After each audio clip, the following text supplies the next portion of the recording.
श्रीमद् भगवद गीता अथ नवमोऽध्याय। प्रस्तुत अध्याय में योगेश्वर श्री कृष्ण ने स्वयं चर्चा की कि योग युक्त पुरुष का ऐश्वर्य कैसा है, सब में व्याप्त रहने पर भी वो कैसे निर्लेप है, करते हुए भी वो कैसे अकर्ता है। उस पुरुष के स्वभाव एवं प्रभाव पर प्रकाश डाला। योग को आचरण में ढालने पर आने वाले देवतादिक विघ्नों से सतर्क किया और उस पुरुष के शरण होने पर बल दिया। श्री भगवान उवाच।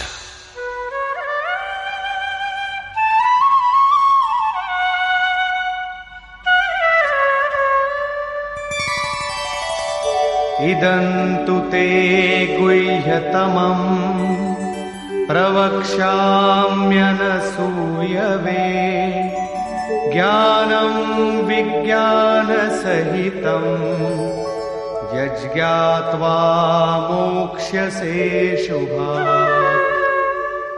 योगेश्वर श्री कृष्ण ने कहा, अर्जुन, असूया अर्थात डाह ईर्ष्या रहित तेरे लिए मैं इस परम गोपनीय ज्ञान को विज्ञान सहित कहूंगा, अर्थात प्राप्ति के पश्चात महापुरुष की रहनी के साथ कहूंगा कि कैसे वो महापुरुष सर्वत्र एक साथ कर्म करता है, कैसे वो जागृति प्रदान करता है, रथी बनकर आत्मा के साथ कैसे सदैव रहता है। यत् ज्ञात्वा, जिसे साक्षात जानकर तू दुख रूपी संसार से मुक्त हो जाएगा। वो ज्ञान कैसा है, इस पर कहते हैं, राजविद्या राजगुह्यं पवित्रमिदमुत्तमम् प्रत्यक्षावगमं धर्म्यं सुसुखं कर्तुमव्ययम्।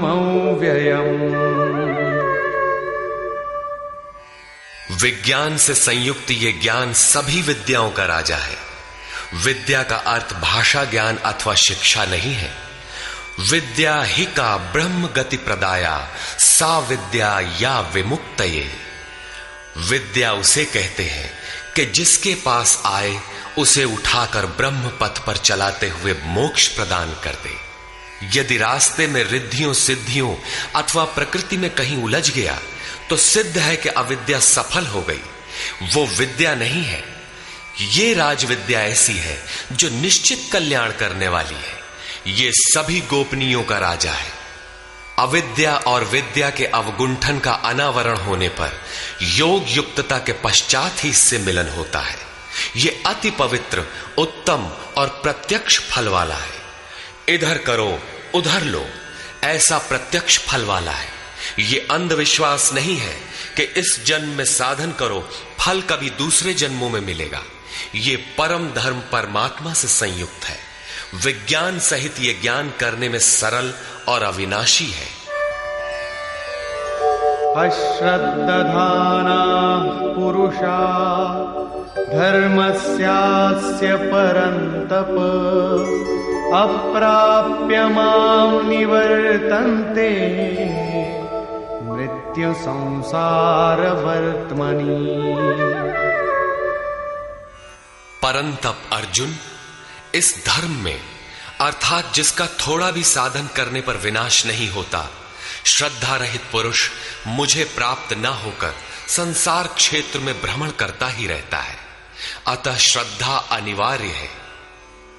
क्या आप संसार से परे हैं, इस पर कहते हैं, मया ततमिदं सर्वं जगदव्यक्तमूर्तिना मत्स्थानि सर्वभूतानि न चाहं तेष्वस्थितः। मुझ अव्यक्त स्वरूप से ये सब जगत व्याप्त है, अर्थात मैं जिस स्वरूप में स्थित हूं वो सर्वत्र व्याप्त है। सभी प्राणी मुझ में स्थान पाए हैं, किंतु मैं उनमें स्थित नहीं हूं, क्योंकि मैं अव्यक्त स्वरूप में स्थित हूं। महापुरुष जिस अव्यक्त स्वरूप में स्थित हैं, वहीं से अर्थात शरीर छोड़कर उसी अव्यक्त स्तर से ही बात करते हैं। इसी क्रम में आगे कहते हैं, न च मत्स्थानि भूतानि पश्य मे योगमैश्वरम् भूतभृन्न च भूतस्थो ममात्मा भूतभावनः। वस्तुतः सब भूत भी मुझ में स्थित नहीं है, क्योंकि वे मरण धर्मा है, प्रकृति के आश्रित हैं। किंतु मेरे योग माया के ऐश्वर्य को देख कि जीवधारियों को उत्पन्न और पोषण करने वाला मेरा आत्मा भूतों में स्थित नहीं है। मैं आत्म स्वरूप हूं, इसलिए मैं उन भूतों में स्थित नहीं हूं। यही योग का प्रभाव है। इसको स्पष्ट करने के लिए योगेश्वर श्री कृष्ण दृष्टांत देते हैं। यथाकाशस्थितो नित्यं वायु सर्वत्र गो महान् तथा सर्वाणि भूतानि मत्स्थानीत्युपधारय। जैसे आकाश में ही उत्पन्न होने वाला महान वायु आकाश में सदैव स्थित है, किंतु उसे मलिन नहीं कर पाता, ठीक वैसे ही संपूर्ण भूत मुझ में स्थित है, ऐसा जान। ठीक इसी प्रकार मैं आकाशवत निर्लेप हूं, वे मुझे मलिन नहीं कर पाते। प्रश्न पूरा हुआ। यही योग का प्रभाव है। अब योगी करता क्या है, इस पर कहते हैं,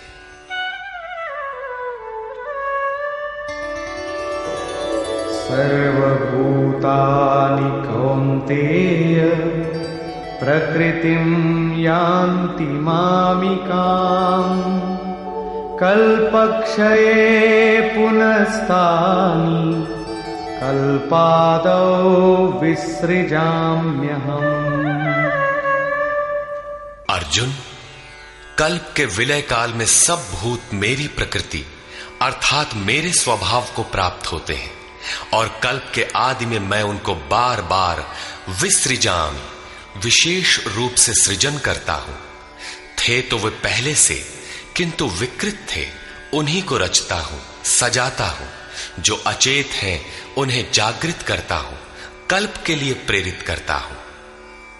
कल्प का तात्पर्य है उत्थानोन्मुख परिवर्तन। आसुरी संपद से निकलकर जैसे जैसे पुरुष दैवी संपद में प्रवेश पाता है, यहीं से कल्प का आरंभ है, और जब ईश्वर भाव को प्राप्त हो जाता है, वही कल्प का क्षय है।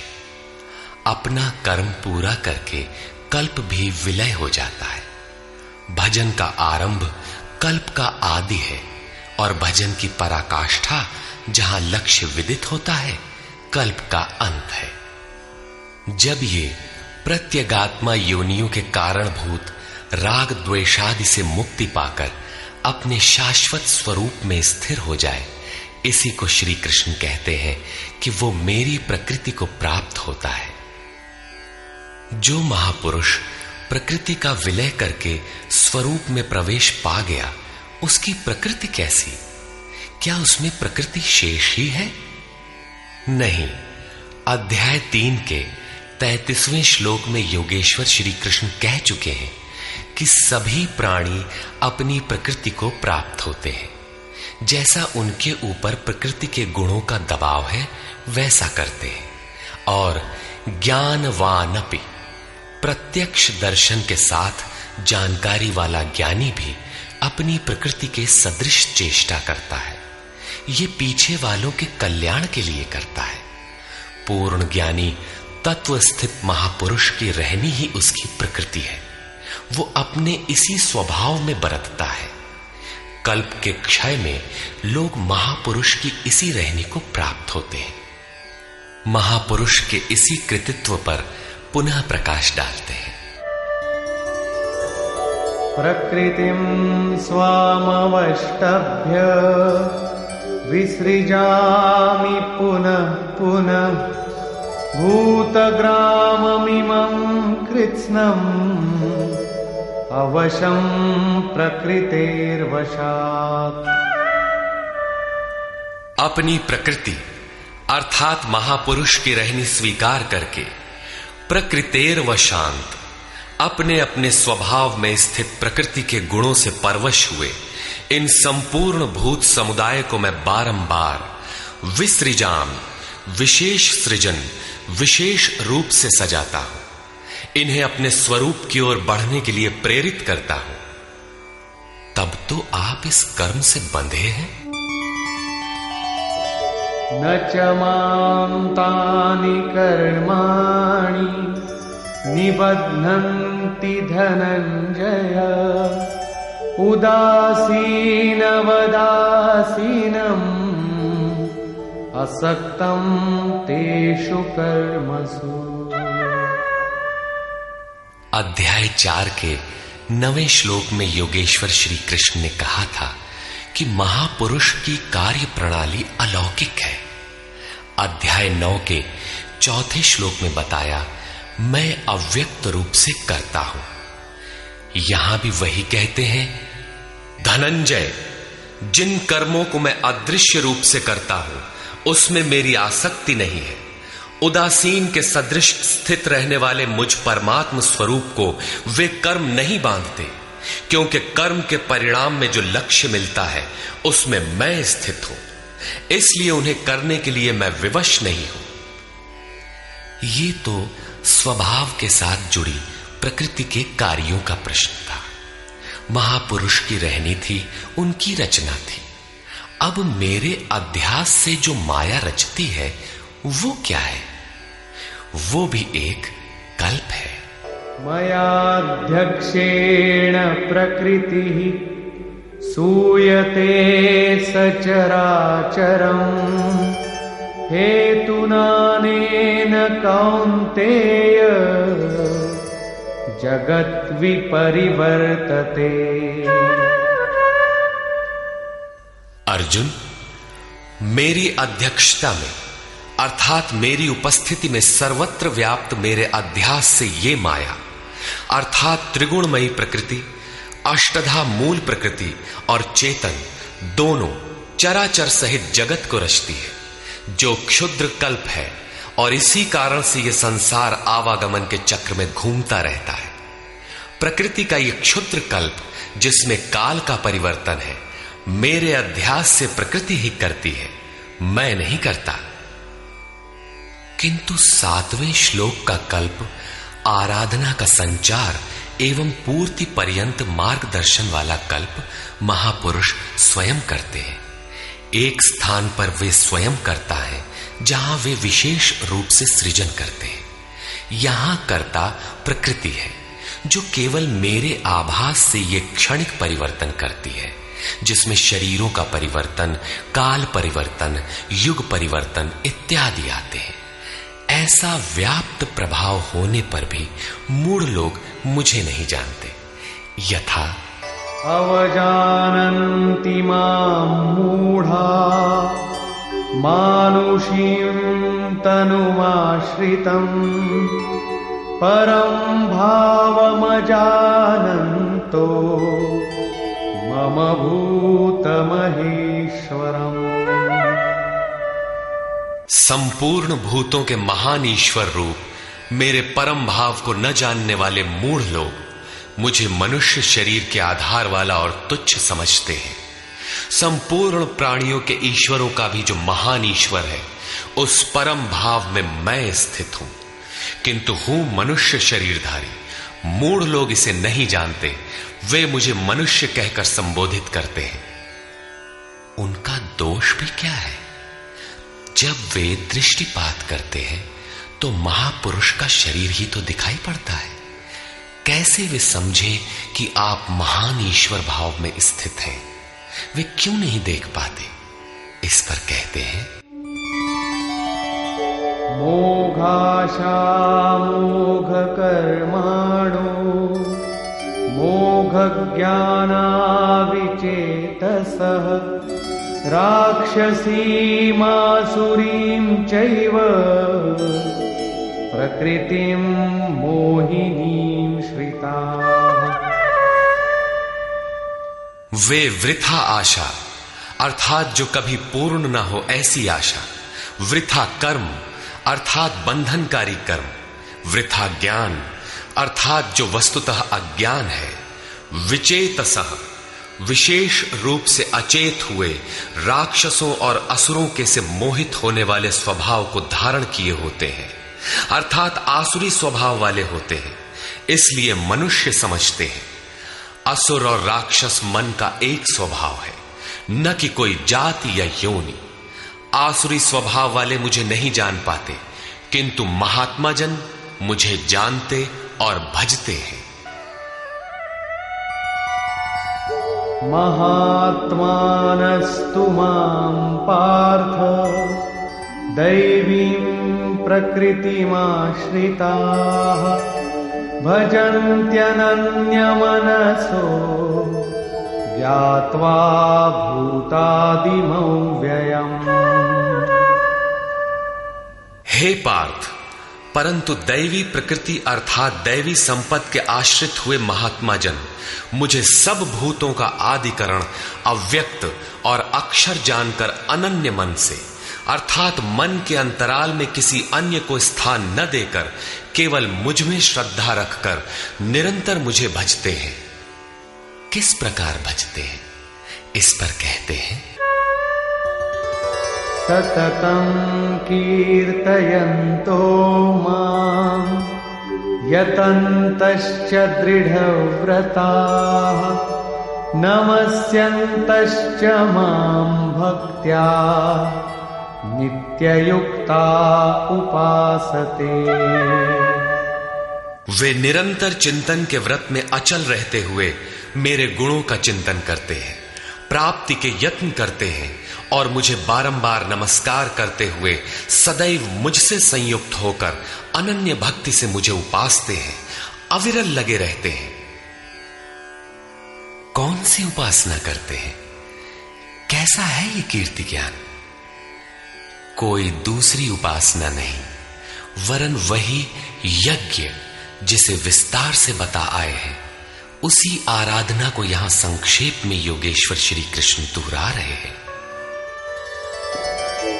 ज्ञान यज्ञेन चाप्यन्ये यजन्तो मामुपासते एकत्वेन पृथक्त्वेन बहुधा विश्वतो मुखम्। उनमें से कोई तो मुझ सर्वव्याप्त विराट परमात्मा को ज्ञान यज्ञ द्वारा यजन करते हैं, अर्थात अपनी लाभ हानि और शक्ति को समझकर इसी नियत कर्म यज्ञ में प्रवृत्त होते हैं। कुछ एकत्व भाव से मेरी उपासना करते हैं कि मुझे इसी में एक होना है, और दूसरे सब कुछ मुझे अलग रखकर मुझे समर्पण करके निष्काम सेवा भाव से मुझे उपासते हैं तथा बहुत प्रकार से उपासते हैं, क्योंकि एक ही यज्ञ के ये सभी ऊंचे नीचे स्तर हैं। यज्ञ का आरंभ सेवा से ही होता है, किंतु उसका अनुष्ठान होता कैसे है? योगेश्वर श्री कृष्ण कहते हैं, यज्ञ मैं करता हूं, यदि महापुरुष रथी न हो तो यज्ञ पार नहीं लगेगा।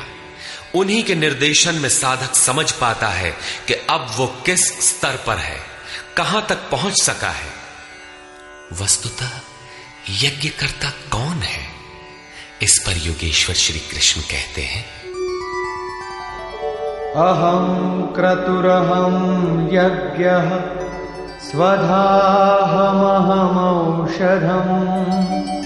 मन्त्रोऽहमहमेवाज्यम् अहमग्निरहं हुतम्।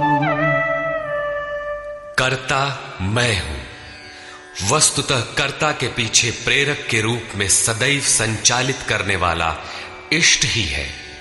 कर्ता द्वारा जो पार लगता है मेरी देन है। यज्ञ मैं हूं, यज्ञ आराधना की विधि विशेष है। पूर्ति काल में यज्ञ जिसका सृजन करता है, उस अमृत का पान करने वाला पुरुष सनातन ब्रह्म में प्रवेश पा जाता है। स्वधा मैं हूं अर्थात अतीत के अनंत संस्कारों का विलय करना, उन्हें तृप्त कर देना मेरी देन है। भवरोग को मिटाने वाली औषधि मैं हूं। मुझे पाकर लोग इस रोग से निवृत्त हो जाते हैं। मंत्र मैं हूं। मन को श्वास के अंतराल में निरोध करना मेरी देन है। इस निरोध क्रिया में तीव्रता लाने वाली वस्तु आज्य अर्थात हवि भी मैं हूं। अग्नि मैं हूं। मेरे ही प्रकाश में मन की सभी प्रवृत्तियां विलय होती हैं तथा हवन अर्थात समर्पण भी मैं ही हूं। यहां योगेश्वर श्री कृष्ण बार बार मैं हूं कह रहे हैं। इसका आशय मात्र इतना है कि मैं ही प्रेरक के रूप में आत्मा से अभिन्न होकर खड़ा हो जाता हूं तथा निरंतर निर्णय देते हुए योग क्रिया को पूर्ण कराता हूं। इसी का नाम विज्ञान है। पूज्य महाराज जी कहा करते थे कि जब तक इष्ट देव रथी होकर श्वास प्रश्वास पर रोकथाम न करने लगे तब तक भजन आरंभ ही नहीं होता। कोई लाख आंख मूंदे भजन करे, शरीर को तपा डाले, लेकिन जब तक जिस परमात्मा की हमें चाह है वो जिस सतह पर हम खड़े हैं उस स्तर पर उतरकर आत्मा से अभिन्न होकर जागृत नहीं हो जाता, तब तक सही मात्रा में भजन का स्वरूप समझ में नहीं आता। इसीलिए महाराज जी कहते थे, मेरे स्वरूप को पकड़ो, मैं सब दूंगा। श्री कृष्ण कहते हैं, सब मुझसे होता है। पिताहमस्य जगतो माता धाता पितामहः वेद्यं पवित्रमोंकार ऋक्साम यजुरेव च। अर्जुन, मैं ही संपूर्ण जगत का धाता अर्थात धारण करने वाला, पिता अर्थात पालन करने वाला, माता अर्थात उत्पन्न करने वाला, पितामह अर्थात मूल उद्गम हूं जिसमें सभी प्रवेश पाते हैं, और जानने योग्य पवित्र ओंकार अर्थात जो अहम आकारः इति ओंकारः वो परमात्मा मेरे स्वरूप में है। सोहम, तत्वमसि इत्यादि एक दूसरे के पर्याय हैं। ऐसा जानने योग्य स्वरूप मैं ही हूं। ऋक् अर्थात संपूर्ण प्रार्थना, साम अर्थात समत्व दिलाने वाली प्रक्रिया, यजुः अर्थात यजन की विधि विशेष भी मैं ही हूं। योग अनुष्ठान के उक्त तीनों आवश्यक अंग मुझसे होते हैं। गतिर्भर्ता प्रभु साक्षी निवास शरणं सुहृत् प्रभवः प्रलय स्थानं निधानं बीजमव्ययम्। हे अर्जुन, गति है अर्थात प्राप्त होने योग्य परम गति, भर्ता भरण पोषण करने वाला, सबका स्वामी, साक्षी अर्थात दृष्टा रूप में स्थित सबको जानने वाला, सबका वास स्थान शरण लेने योग्य, अकारण प्रेमी मित्र, उत्पत्ति और प्रलय अर्थात शुभाशुभ संस्कारों का विलय तथा अविनाशी कारण मैं ही हूं। अर्थात अंत में जिनमें प्रवेश मिलता है वे सारी विभूतियां मैं ही हूं। तपाम्यहमहं वर्षं निगृह्णाम्युत्सृजामि च अमृतं चैव मृत्युश्च सदसच्चाहमर्जुन। मैं सूर्य रूप से तपता हूं, वर्षा को आकर्षित करता हूं, मृत्यु से परे अमृतत्व तथा मृत्यु, सत और असत सब कुछ मैं ही हूं। अर्थात जो परम प्रकाश प्रदान करता है वो सूर्य मैं ही हूं।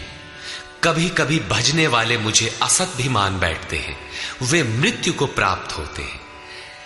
इस प्रकार कहते हैं,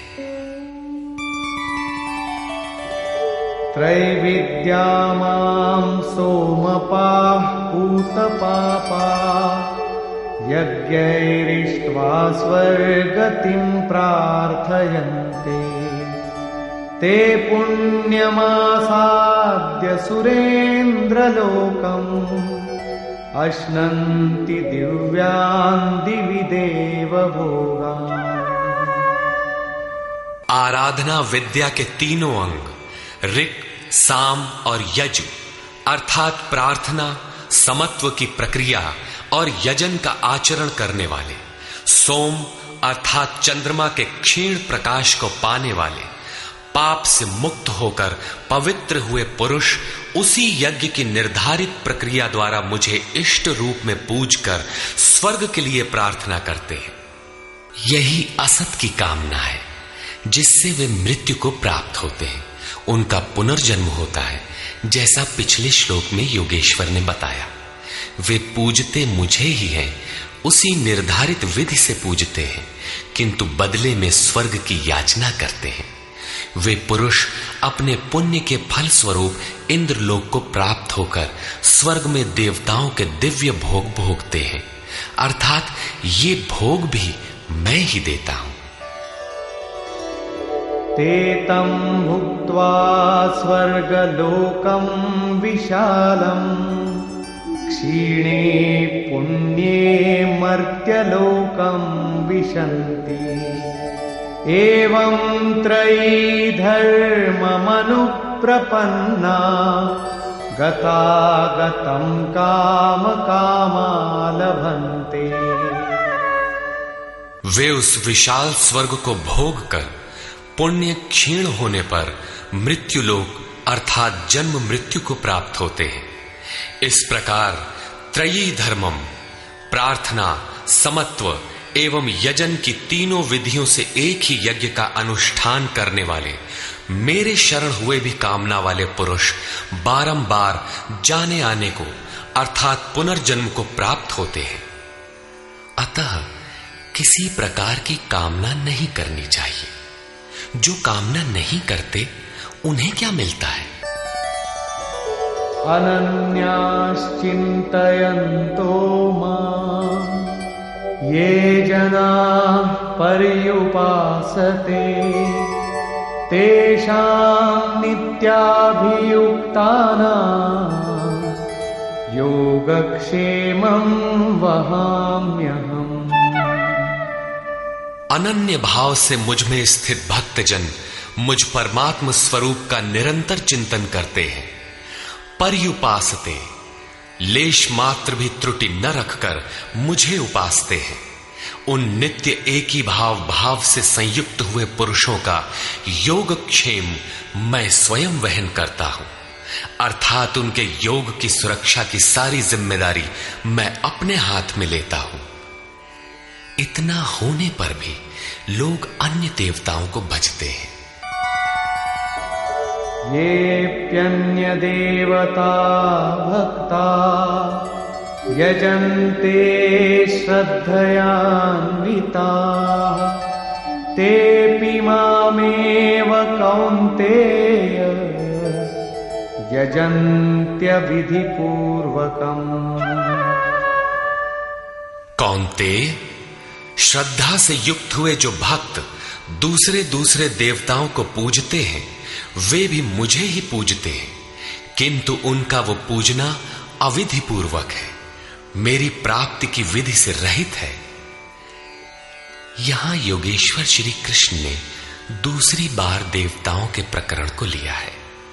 सर्वप्रथम अध्याय 7 के 20वें से 23वें श्लोक तक उन्होंने कहा, अर्जुन, कामनाओं द्वारा जिनके ज्ञान का अपहरण कर लिया गया है ऐसे मूढ़ बुद्धि पुरुष अन्य देवताओं की पूजा करते हैं, और जहां पूजा करते हैं वहां देवता नाम की सक्षम सत्ता तो है नहीं, परंतु पीपल, पत्थर, भूत, भवानी अथवा अन्यत्र जहां उनकी श्रद्धा झुक जाती है वहां कोई देवता नहीं है। मैं ही सर्वत्र हूं। उस स्थान पर मैं ही खड़ा होकर उनकी देव श्रद्धा को उन स्थानों पर स्थिर करता हूं। मैं ही फल का विधान करता हूं, फल देता हूं। फल निश्चित मिलता है, किंतु उनका फल नाशवान है। आज है तो कल भोगने में आ जाएगा, नष्ट हो जाएगा, जबकि मेरा भक्त नष्ट नहीं होता। अतः वे मूढ़ बुद्धि जिनके ज्ञान का अपहरण हो गया है, वही अन्य देवता की पूजा करते हैं। प्रस्तुत अध्याय 9 के 23 से 25वें श्लोक तक योगेश्वर श्री कृष्ण पुनः दोहराते हैं, अर्जुन, जो श्रद्धा से अन्य अन्य देवताओं को पूजते हैं वे मुझे ही पूजते हैं, किंतु अविधि पूर्वक है। अब प्रश्न उठता है कि जब वे भी प्रकारांतर से आपको ही पूजते हैं और फल भी मिलता ही है, तो दोष क्या है? अहम हि सर्वयज्ञानां भोक्ता च प्रभुरेव च न तु मामभिजानन्ति तत्त्वेनातश्च वन्ति ते।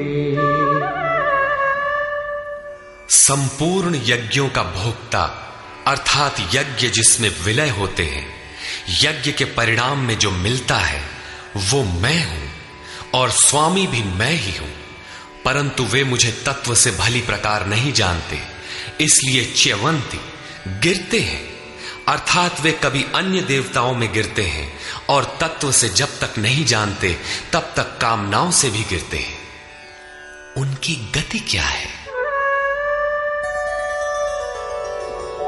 यान्ति देवव्रता देवान् पितॄन्यान्ति पितृव्रता भूतानि यान्ति भूतेजा यान्ति मद्याजिनोऽपि माम्। अर्जुन, देवताओं को पूजने वाले देवताओं को प्राप्त होते हैं। देवता हैं तो परिवर्तित सत्ता, वे अपने सदकर्मानुसार जीवन व्यतीत करते हैं। पितरों को पूजने वाले पितरों को प्राप्त होते हैं, अर्थात अतीत में उलझे रहते हैं। भूतों को पूजने वाले भूत होते हैं, शरीर धारण करते हैं, और मेरा भक्त मुझे प्राप्त होता है। वे मेरे साक्षात स्वरूप होते हैं, उनका पतन नहीं होता।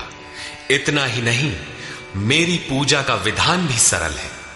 पत्रं पुष्पं फलं तोयं यो मे भक्त्या प्रयच्छति तदहं भक्त्युपहृतम् अश्नामि प्रयतात्मनः।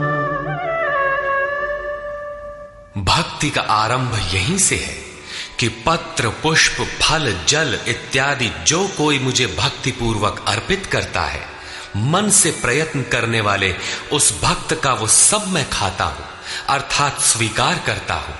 इसलिए यत्करोषि यदश्नासि यज्जुहोषि ददासि यत्तपस्यसि कौन्तेय तत्कुरुष्व मदर्पणम्।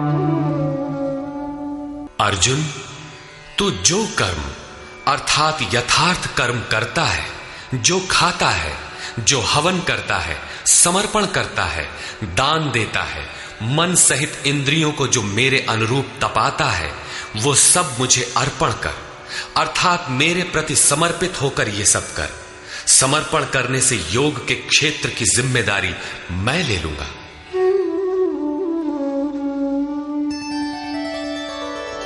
शुभाशुभ फलैरेवं मोक्ष्यसे कर्म बन्धनैः संन्यासयोगयुक्तात्मा विमुक्तो मामुपैष्यसि।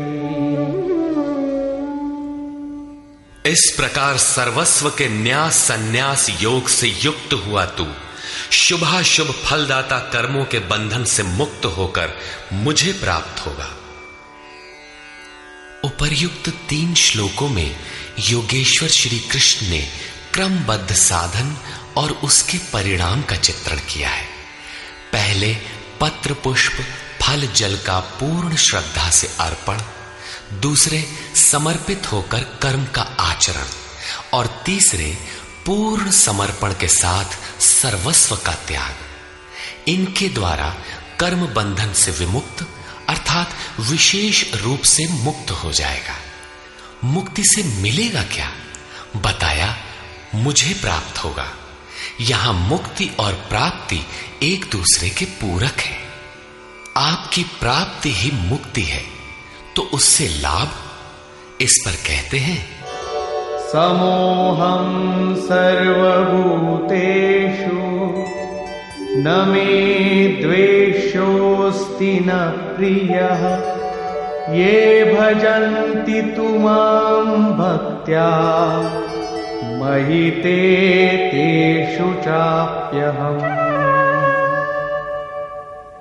सृष्टि में न मेरा कोई प्रिय है और न अप्रिय है, किंतु जो अनन्य भक्त है वो मुझ में है और मैं उसमें हूं। यही मेरा एकमात्र रिश्ता है, उसमें परिपूर्ण हो जाता हूं। मुझ में और उसमें कोई अंतर नहीं रह जाता। तब तो बहुत भाग्यशाली लोग ही भजन करते होंगे। भजन करने का अधिकार किसे है? इस पर योगेश्वर श्री कृष्ण कहते हैं, अपि चेत् सुदुराचारो भजते मामनन्यभाक् साधुरेव समन्तव्यः सम्यग् व्यवसितो हि सः। यदि अत्यंत दुराचारी भी अनन्य भाव से अर्थात अन्य धन न, मेरे सिवाय किसी अन्य वस्तु या देवता को न भजकर केवल मुझे ही निरंतर भजता है, वो साधु ही मानने योग्य है। अभी वो साधु हुआ नहीं है, किंतु उसके हो जाने में संदेह भी नहीं है, क्योंकि वो यथार्थ निश्चय से लग गया है। अतः भजन आप भी कर सकते हैं, बशर्ते कि आप मनुष्य हो, क्योंकि मनुष्य ही यथार्थ निश्चय वाला है। गीता पापियों का उद्धार करती है और वो पथिक क्षिप्रं भवति धर्मात्मा शश्वच्छान्तिं निगच्छति कौन्तेय प्रतिजानीहि न मे भक्तः प्रणश्यति। इस भजन के प्रभाव से वो दुराचारी भी शीघ्र ही धर्मात्मा हो जाता है, परम धर्म परमात्मा से संयुक्त हो जाता है तथा सदैव रहने वाली परम शांति को प्राप्त होता है। कौन्तेय, तो निश्चय पूर्वक सत्य जान कि मेरा भक्त कभी नष्ट नहीं होता। यदि एक जन्म में पार नहीं लगा तो अगले जन्मों में भी वही साधन करके शीघ्र ही परम शांति को प्राप्त होता है। अतः सदाचारी दुराचारी सभी को भजन करने का अधिकार है। इतना ही नहीं, अपितु मां हि पार्थ व्यपाश्रित्य येऽपि स्युः पापयोनयः स्त्रियो वैश्यास्तथा शूद्राः तेऽपि यान्ति परां गतिम्। पार्थ, स्त्री वैश्य शूद्रादि तथा जो कोई पाप योनि वाले भी हों, वे सभी मेरे आश्रित होकर परम गति को प्राप्त होते हैं। अतः यह गीता मनुष्य मात्र के लिए है, चाहे वो कुछ भी करता हो, कहीं भी पैदा हुआ हो, सबके लिए ये एक समान कल्याण का उपदेश करती है। गीता सार्वभौम है। पाप योनि अध्याय 16 के 7वें से 21वें श्लोक तक आसुरी वृत्ति के लक्षणों के अंतर्गत भगवान ने बताया कि जो शास्त्र विधि का त्याग कर नाम मात्र के यज्ञों द्वारा दंभ से यजन करते हैं, वे नरों में अधम है। यज्ञ है नहीं किंतु नाम दे रखा है और दंभ से यजन करता है, वो क्रूर कर्मी और पापाचारी अर्थात पाप योनि है। वैश्य शूद्र भगवत पथ की सीढ़ियां हैं। स्त्रियों के प्रति कभी सम्मान कभी हीनता की भावना रही है, किंतु योग प्रक्रिया में स्त्री और पुरुष दोनों का समान ही प्रवेश है। किम पुनर्ब्राह्मणा पुण्या भक्ता राजर्षयस्तथा अनित्यमसुखं लोकम् इमं प्राप्य भजस्व माम्। फिर तो ब्राह्मण तथा राजर्षि क्षत्रिय श्रेणी के भक्तों के लिए कहना ही क्या है। ब्राह्मण एक अवस्था विशेष है जिसमें ब्रह्म में प्रवेश दिला देने वाली सारी योग्यताएं विद्यमान है। शांति, आर्जव, अनुभवी, उपलब्धि, ध्यान और इष्ट के निर्देशन पर जिसमें चलने की क्षमता है, यही ब्राह्मण की अवस्था है। राजर्षि क्षत्रिय में रिद्धियों सिद्धियों का संचार, शौर्य, स्वामी भाव, पीछे न हटने का स्वभाव रहता है। इस योग स्तर पर पहुंचे हुए योगी तो पार होते ही हैं, उनके लिए क्या कहना है। अतः अर्जुन, तू सुख रहित क्षण भंगुर इस मनुष्य शरीर को प्राप्त होकर मेरा ही भजन कर। इस नश्वर शरीर के ममत्व पोषण में समय नष्ट न कर।